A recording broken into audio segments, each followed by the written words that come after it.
All right, YouTube do-it-yourselfers. If you have a broken garage door torsion spring, you can fix that yourself. And it's often said it's quite dangerous. And if you're not paying attention to the proper principles and practices, it can be dangerous. But if you do it correctly, it's not that dangerous. Now, the first thing I would recommend to you is look at a bunch of YouTube videos on how to do it. There's a lot of them. And if you look at a lot of them, you'll pick up some tips from each one that's important. But the main one I would recommend you look at first, because this guy really knows what he's doing, is the video by DDM Garage Doors. And I'll put a link to it. Watch that video first, because that guy knows what he's talking about. Now, I'm not going to do a video on changing out the spring, because there's plenty of them out there, and I just referenced one. And there's a lot more. But I'm just going to give a few tips here when you watch these videos. One of the things you're going to have to do when you repair this broken spring, at one point in the process, you have to loosen up these set screws here on the winding cone.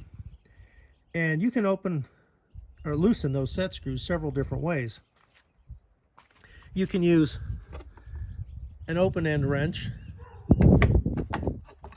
You can use a crescent wrench, but you can also buy special sockets that are made for square-headed screws. They're 8-point sockets. Right there. And before you do the job, you want to get up on your ladder and check the size of your set screws on your springs and your cable drums, because I found out that my set screws were 2 different sizes, and I had to have 2 different sizes of socket. And I prefer to use sockets on these set screws instead of some sort of open-ended wrench. So get up there when you're getting your tools together if you want to use these square sockets, and I suggest you do, because they're very easy to use and they make the job safer. They fit right on that set screw and they will not slip. And in fact, I made myself I took a socket holder and I cut it off and made myself a short one just to hold my square 8-point sockets.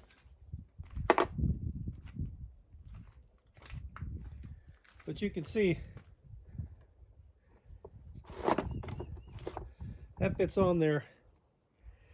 And if you're operating that with a ratchet handle, it's a lot easier and I think safer. But you can use open-ended if you like. That'll work.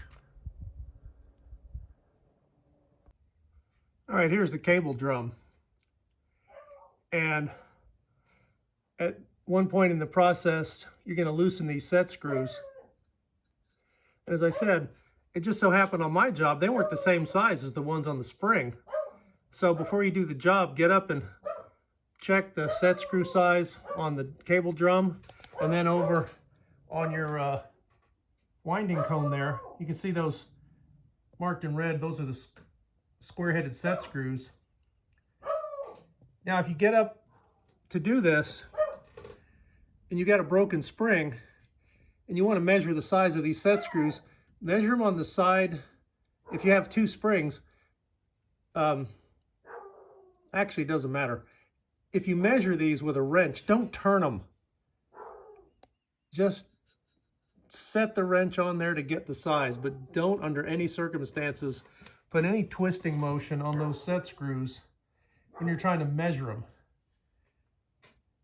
Because if one of them lets loose and the other one's not tight enough, the thing could unsnap and unwind, and that could cause you some harm. So, in fact, they even recommend in most of these videos not to even touch these things until you're ready to start the job. Now, if you're going to replace the bottom roller as part of this job, here's an easy way to do it. After you've got the new springs attached and the garage door opener back functional, raise the garage door all the way up.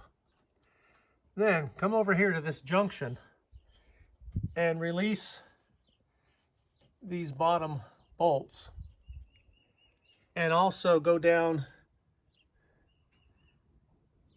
to this lag bolt that holds the track and pull that lag bolt out, release these, and then you can grab this rail and pull it away from its connection here.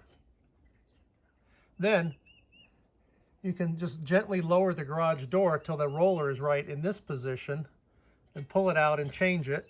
Push the door back up and then reconnect your vertical rail here, and put your lag bolt back and reconnect your connecting bolts here. You don't want to remove this bracket whenever this door is under tension, because that cable, right, you can see it there. Yeah, that's got tension on it. So you don't want to take that off to replace the roller. But you do it this way like I showed you, it's real easy.